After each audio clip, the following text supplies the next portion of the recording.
En esta clase vamos a ver el tema de las ventajas y desventajas entre los archivos raster y vector, que son archivos que leen en los sistemas de información geográfica, en este caso ArcGIS o QGIS. Vamos a ver primero el tema de la definición de estos tipos de archivos. Cuando hablamos de vector, hablamos de tres tipos de entidades. Entidades de tipo línea, tipo punto y de tipo polígono. Y anteriormente habíamos hablado sobre qué podemos representar con estos tipos de entidades dentro de los mapas. Nosotros los puntos los podemos visualizar de una forma que representen una posición o lugar exacto. Tanto estas entidades como las líneas, puntos y polígonos tienen coordenadas, están georreferenciadas y pueden representar diferentes tipos de elementos dentro de un mapa. Las líneas pueden representar carreteras, redes hídricas, los polígonos representan manzanas, parcelas, ciudades y asimismo tenemos otro tipo de entidad que son las anotaciones. Las anotaciones es otro tipo de entidad que básicamente es una entidad que hace alusión a las características de estos tres tipos de entidades que son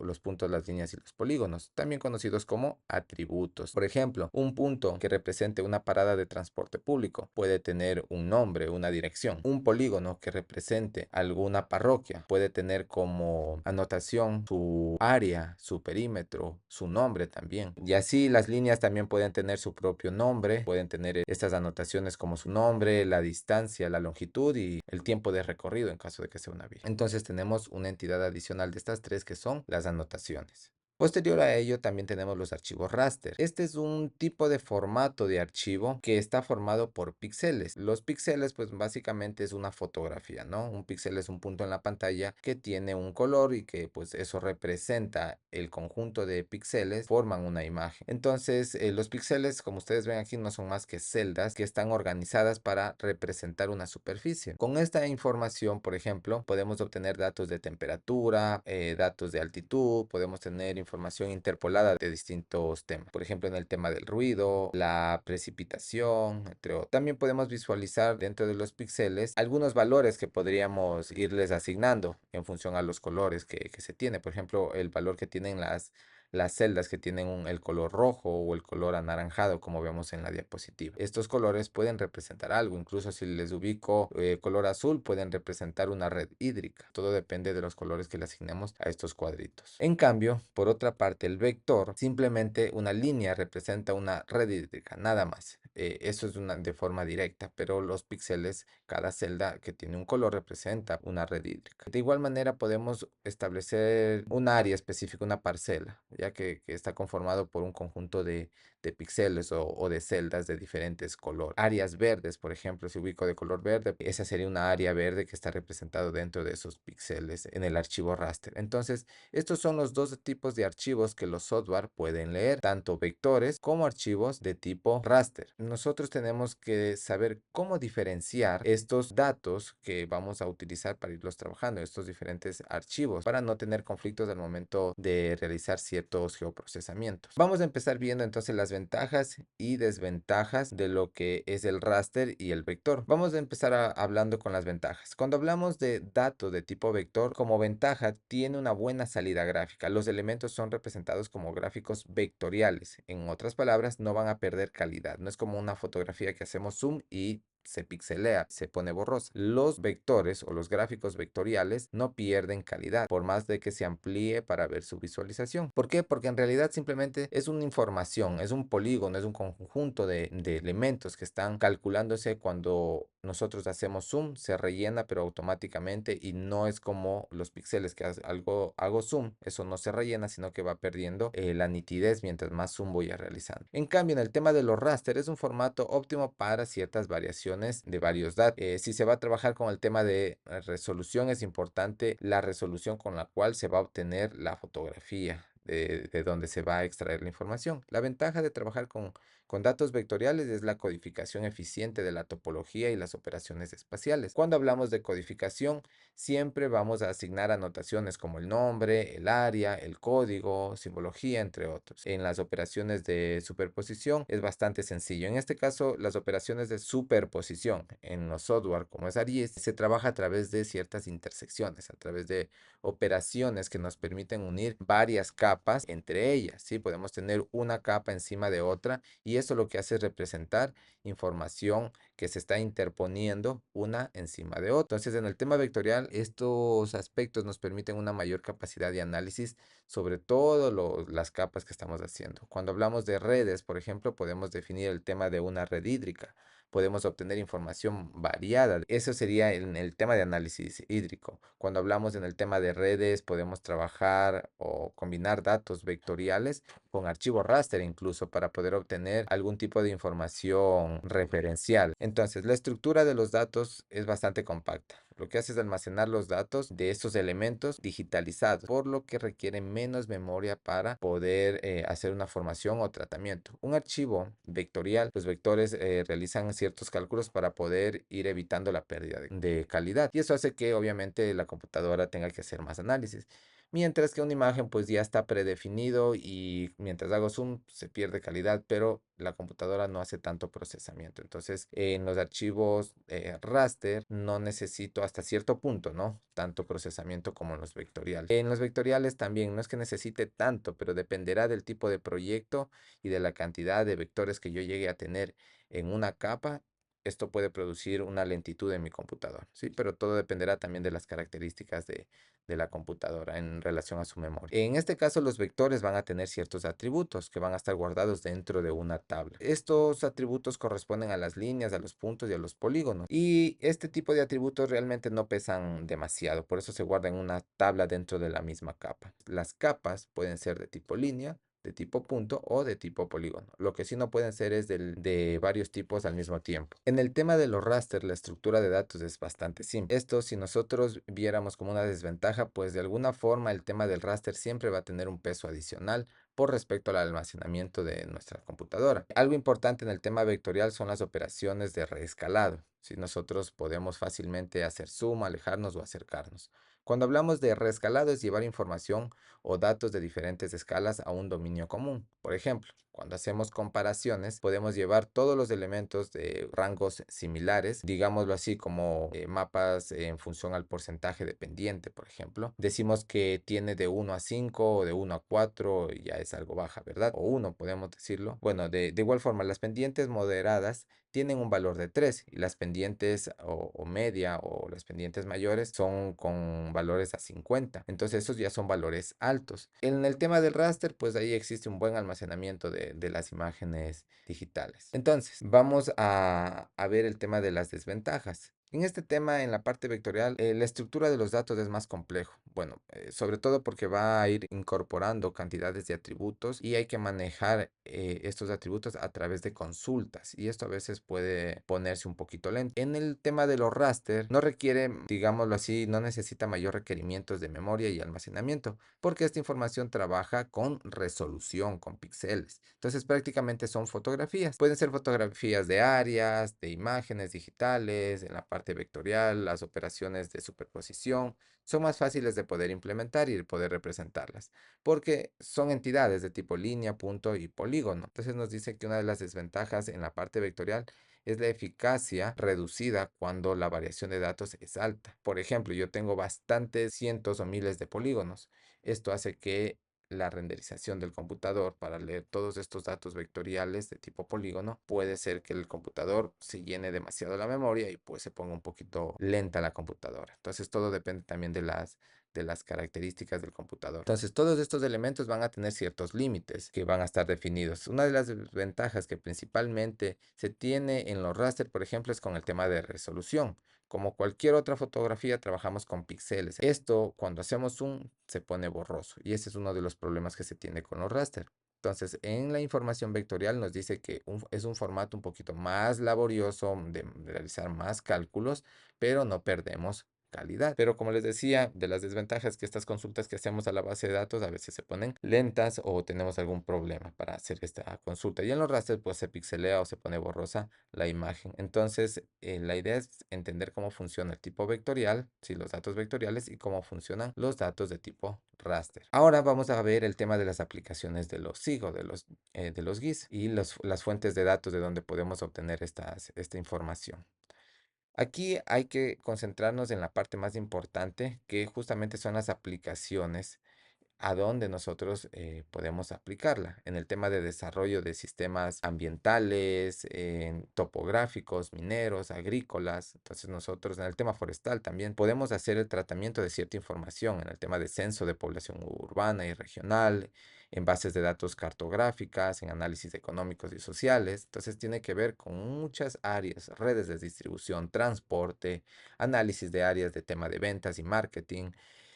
Bueno, hay una gran variedad de temas que nosotros podemos ir abarcando con el uso de este tipo de software. Vamos a empezar entonces trabajando con el tema de análisis catastral. Nosotros podemos visualizar aquí en esta sección cartográfica catastral que en esta cartografía rural tiene una escala de 1 en 10.000 y la cartografía catastral urbana de 1 en 5.000. Son escalas, sobre todo en la parte catastral vamos a estar observando el tema de parcelas. Por ejemplo, aquí en esta sección podemos visualizar el límite de las parcelas que está en cierto sector. Bueno, si hablamos de cartografía catastral de 1 en 10.000, significa que la información que se está visualizando en esta sección es más general de lo que está al lado en la sección de escala de 1 en 5.000. Entonces, esta es mucho más específica por la cercanía, es decir, la escala es más adelante. Vamos a especificar cómo se trabaja con escalas ya dentro de los software para poder entender específicamente cómo es que está diseñado, cómo trabaja las escalas y cómo se aplican las escalas dentro de las configuraciones del software. Entonces aquí, por ejemplo, vemos el número de parcelas que se puede estar configurando, el número de los límites dentro de las parcelas, el número de manzanas, por ejemplo, que también tiene una forma dentro del piso, un nivel. Entonces representamos con símbolos los límites de construcción, por ejemplo. Esos son atributos que nosotros podemos ir agregando al mapa. Recordemos que estos atributos o características se guardan dentro de una tabla en las capas. La otra aplicación tiene que ver con el desarrollo de sistemas ecológicos y ambientales. Podemos hablar de sistemas económicos, de sistemas sociales. Entonces, cuando vemos este ejemplo, aquí hablamos de un sistema ecológico ambiental, donde aquí está la interacción de componentes abióticos o bióticos dentro del ecosistema. Podemos ver justamente que aquí nosotros tenemos un nevado, tenemos aquí una montaña, una red hídrica, entonces tenemos un mar, por decirlo así. Entonces simplemente la representación gráfica que nos permite ilustrar y visualizar el comportamiento de los ciclos ecológicos. Podemos visualizar el ciclo del agua, el comportamiento del ciclo del agua, así como otros elementos como la actividad industrial, el impacto ambiental, aspectos ambientales. Esto ya tiene que ver mucho con el tema de los componentes dentro del subsuelo también. Y asimismo el tema del petróleo. Bueno, en general en el tema de la superficie nosotros podemos hacer un análisis. También nosotros tenemos que representar la cartografía dentro de los mapas. Prácticamente podemos representarlo en 3D. Esto nos ilustra de forma general lo que significa una simbología ecológica y cómo está relacionado con los componentes o los datos que usa el software. Por ejemplo, en la parte inferior tenemos justamente una representación en 3D.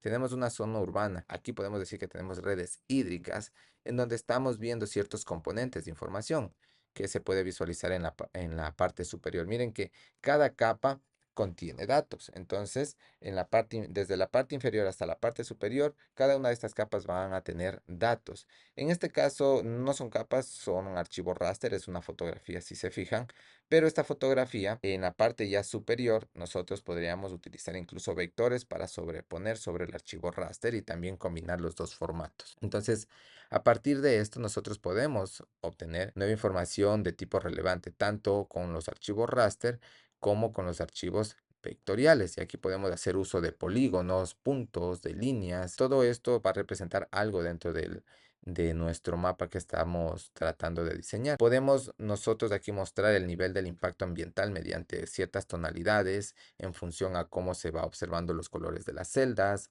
Si ponemos mapas o sobreponemos mapas, podemos combinar estas formas con mapas temáticos. Podemos ir diseñando el tema de movilización, modelos temáticos, brindar información analítica, tal como generalmente se expone para poder tomar decisiones en función a este tipo de información que se va a generar. También nosotros podemos analizar aplicaciones, en este caso, de tipo de topografías, topográficos, mineros, agrícolas. Estos levantamientos topográficos por ejemplo, lo podemos realizar con drones. Los drones también brindan información o cotas en las cuales va a ir generando ciertos niveles.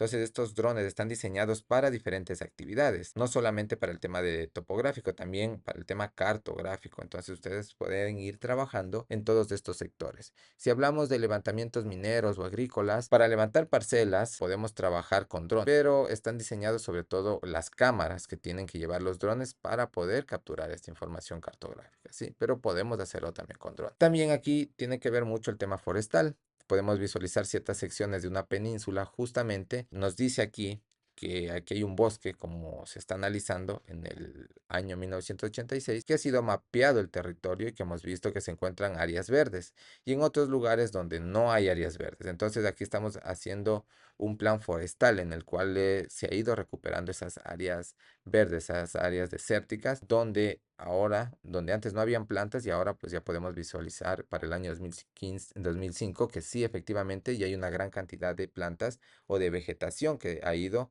cubriendo cierta área en comparación a 1986. Entonces podemos visualizar este tipo de cobertura que se ha venido haciendo en el tema forestal, ¿no? Hay que tener muy presente que para trabajar siempre con el tema forestal, pues hay que realizar un planeamiento forestal. Bueno, eso ya es tema medioambiental. También las aplicaciones de los SIG es para trabajar en planificación urbana. Nosotros hablamos de planificación urbana solamente como un ejemplo, pero podemos trabajar de lleno en áreas verdes, en las ciudades. ¿Cuántas áreas verdes hay en las ciudades?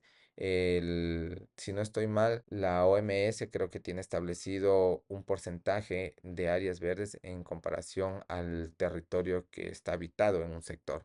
Entonces, para ver si cumplimos con eso que se establece. Entonces, podríamos hacer algo relacionado a eso. Entonces, podemos ver ciertas áreas verdes y podemos establecer ciertos datos de las áreas verdes, ciertas leyendas que me permitan identificar las áreas verdes y algún texto que me identifique, alguna anotación que identifique esa área verde. Podemos ubicar colores o anillos de color verde que representen, según el color, pues la cobertura de las áreas verdes que se han ido generando dentro de esta ciudad.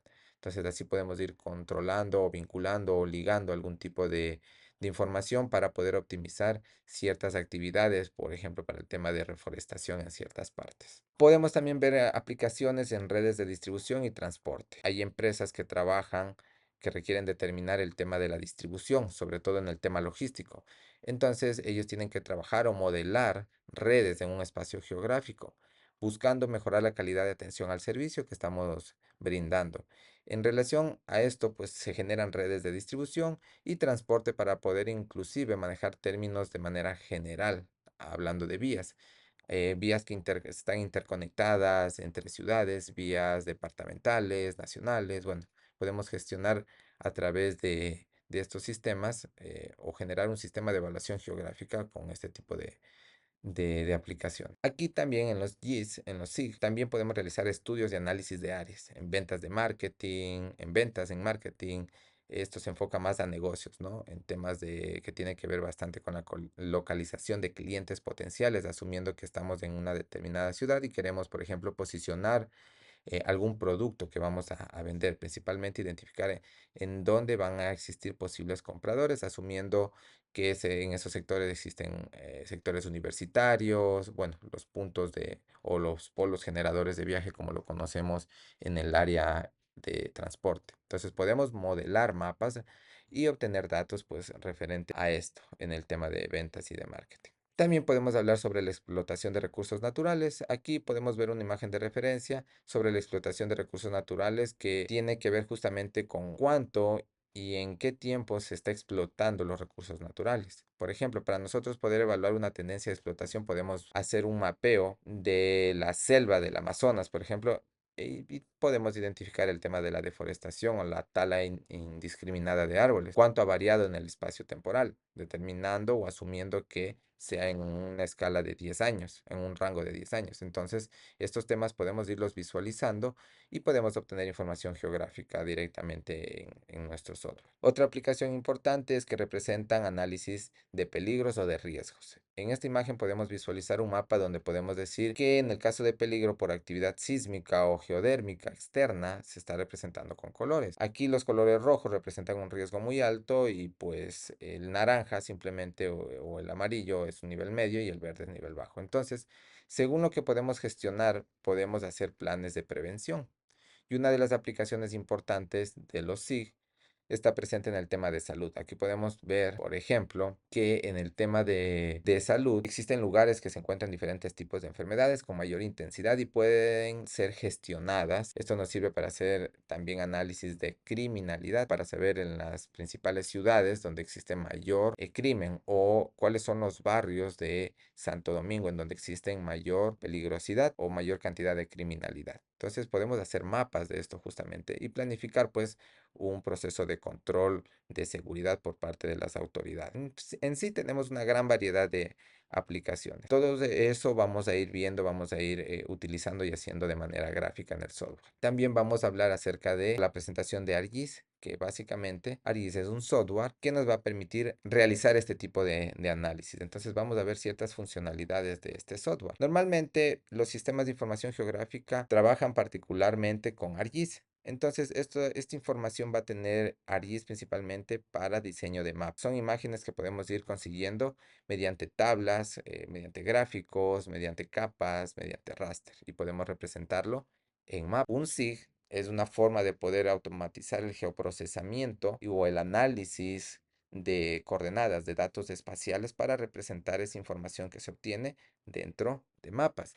¿Cómo funciona este proceso de modelado en ArcGIS?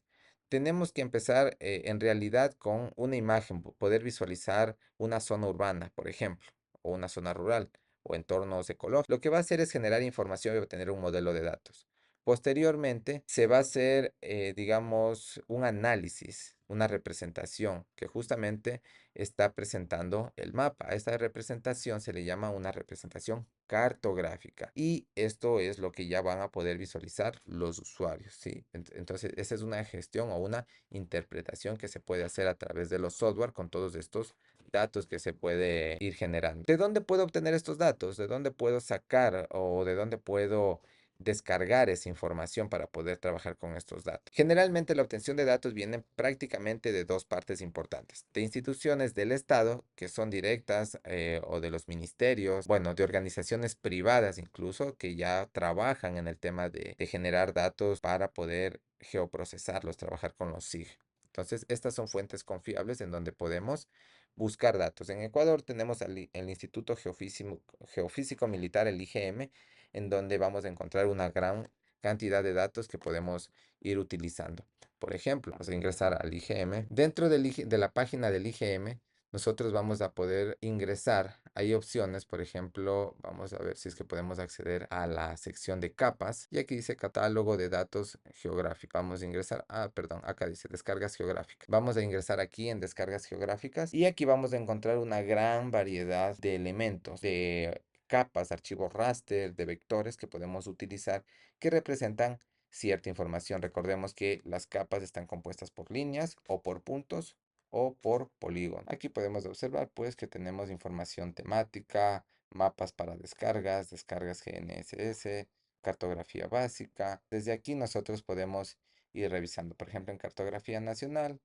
Bueno, aquí me pide llenar un formulario para poder acceder a la descarga de esos datos, pero aún así podemos nosotros registrarnos y podemos ingresar para ver esos datos que nosotros podemos tener acceso y poder hacer los procesos de descarga de dicha información. Entonces, en general, pues nos permite hacer descargas de datos.